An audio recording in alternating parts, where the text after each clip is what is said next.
দেখো D1 D2 D3 একই প্রকৃতির তিনটা ডায়োডস, সবার সেম একই। এদের প্রতিটির গতীয় রোধ দেওয়া আছে, মাশাআল্লাহ গতীয় রোধ দেওয়া আছে, আর কত 150 ওহম দেওয়া আছে। দেখি কি বলছে, এ এবং বি বিন্দুর মধ্যে তড়িৎ প্রবাহের পার্থক্য নির্ণয় করতে বলছে। পার্থক্য বলতে কি, ডেল আই সমান হোয়াট, কার কার ভিতরে এ এবং বি। দেখি তো এ কোথায়, এই যে এটা হচ্ছে এটা এ পয়েন্ট, ঠিক আছে, এটা কি বি পয়েন্ট। তাহলে এ পয়েন্টের হ্যাঁ এইটুকু অংশ বের করতে বলছে ডেল আই। আচ্ছা এই গ্রাফের এইটুকু অংশ কি জানো, এটা একটু বুঝাই দেয়। এই 0.9 বলতে কি বোঝায় জানো, এখান থেকে এইটুকু অংশ কত 0.9, বুঝলা প্রথম থেকে। হ্যাঁ আগে তাহলে বুঝাই দে, এটা আমার খুব কনফিউশন আছে তোমার, এটা অনেক আগে শিখছো তুমি, ভুলে গেছো হয়তো। 0.9 বলতে কি 0 থেকে শুরু করে এই পর্যন্ত 0.9, আর 0.6 বলতে কতটুকু বোঝায়, এইটুকু অংশ এইটুকু অংশ হচ্ছে আমাদের কত 0.6, বুঝলা। তাহলে 0 থেকে 0.9 এটাকে বললাম হচ্ছে আমরা I2, ঠিক আছে। I2 সমান কত 0.9, এটা কত থেকে কতটুকু পর্যন্ত এইটুকু অংশ।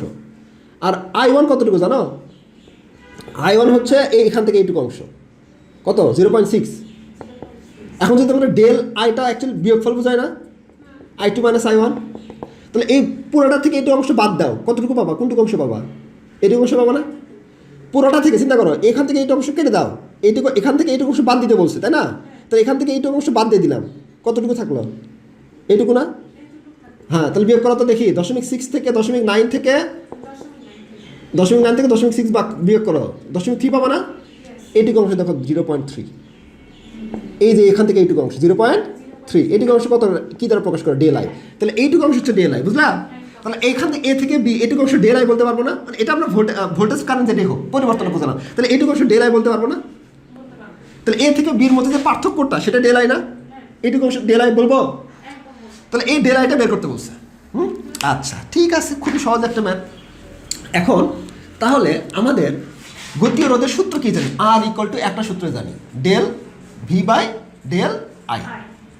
এটা এভাবে মনে রাখতে না পারলে V = I আর মনে রাখবো হোমের সূত্র।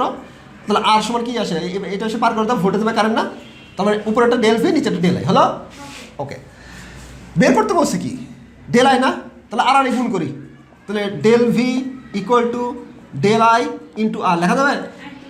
তাহলে এখান থেকে যদি আমরা ডেল আইটা বের করতে চাই, ডেল আই সমান কি লেখা যাবে, ডেল V/আর লেখা যাবে। আচ্ছা ডেল ভির ভ্যালু কত, আরে ভ্যালু জানি 150, ঠিক আছে 150 বসে দাও। তাহলে ডেল ভি কোথায় পাবো, ডেল ভি এইটুকু অংশ ডেল ভি না, এইটুকু অংশ হচ্ছে 0.9, এতে অংশ হচ্ছে 0.6, বিতে 0.9 না, এইটুকু অংশ 0.9, মানে এই বির জন্য কারেন্ট ভোল্টেজ কত V2 ধরে নিলাম, সেটা কত 0.9, আর এর জন্য কত V1 0.6। তাহলে ডেল ভি সমান কত আসে, V2 - V1, মানে 0.9 মানে 0.6, তাই না, কত আসে 0.3 না। তাহলে এইটুকু অংশ ডেল ভি না, এইটুকু অংশ 0.3 না, বসা দাও এখানে 0.3 বসা দাও। এখানে আমাদের ডেল ভি ভ্যালু কত 0.3।